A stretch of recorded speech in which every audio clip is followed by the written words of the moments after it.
झाली, त्यांनी टीका केली मोठ्या प्रमाणावरती. काय तुमचं म्हणणं आहे? मला एक कळत नाही की प्रधानमंत्री नरेंद्र मोदी आहेत आणि ते देशाचे आहेत. ते फक्त एका गुजरात राज्याचे प्रधानमंत्री नाही. मी पॉलिटिकल सायन्सचा विद्यार्थी आहे आणि गेल्या अनेक वर्ष मी या लोकसभा विधानसभा अनेक क्षेत्रामध्ये काम करतो आहे. पण या प्रधानमंत्र्यांचं कृत्य मी पाहतो आहे की हे फक्त गुजरातपुरतं विचार करतात. कांद्याची निर्यात करायची असेल तर गुजरातला परवानगी आहे. महाराष्ट्राच्या कांदा उत्पादक शेतकऱ्यांना निर्यात बंदीला मनाई केली जाते आहे. महाराष्ट्रातले उद्योग गुजरातमध्ये घेऊन जातात ते.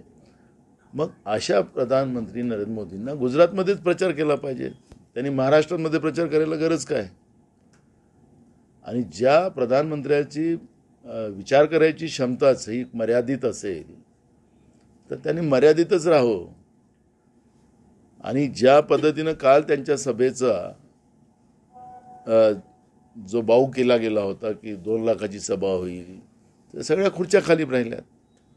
लोकसुद्धा त्यांची सभा ऐकायला तयार नाहीत. टी व्हीवर नरेंद्र मोदी दिसतात तर लोक बंद करून टाकतात टी व्ही.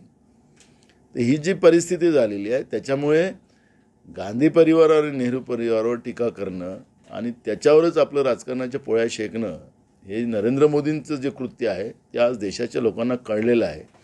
आणि विशेष करून महाराष्ट्राच्या जनतेला तर जास्त कळलेलं आहे, कारण की हा शाहू फुले आंबेडकरांचा महाराष्ट्र आहे, छत्रपती शिवाजी महाराजांच्या विचाराचा महाराष्ट्र आहे. आणि अशा तोडो आणि फोडो आणि राज करो अशा व्यवस्थेला अजिबात महाराष्ट्रामध्ये स्थान नाही. आणि महाराष्ट्रामध्ये भाजप आणि त्यांचं जे अलायन्स आहे त्याला सत्तेतून बाहेर काढणं आणि नरेंद्र मोदीच्या सत्तेच्या बाहेर काढणं याच पद्धतीचं मानसिकता महाराष्ट्राच्या जनतेची आणि ते चित्र आज आपल्याला पाहायला मिळतं आहे.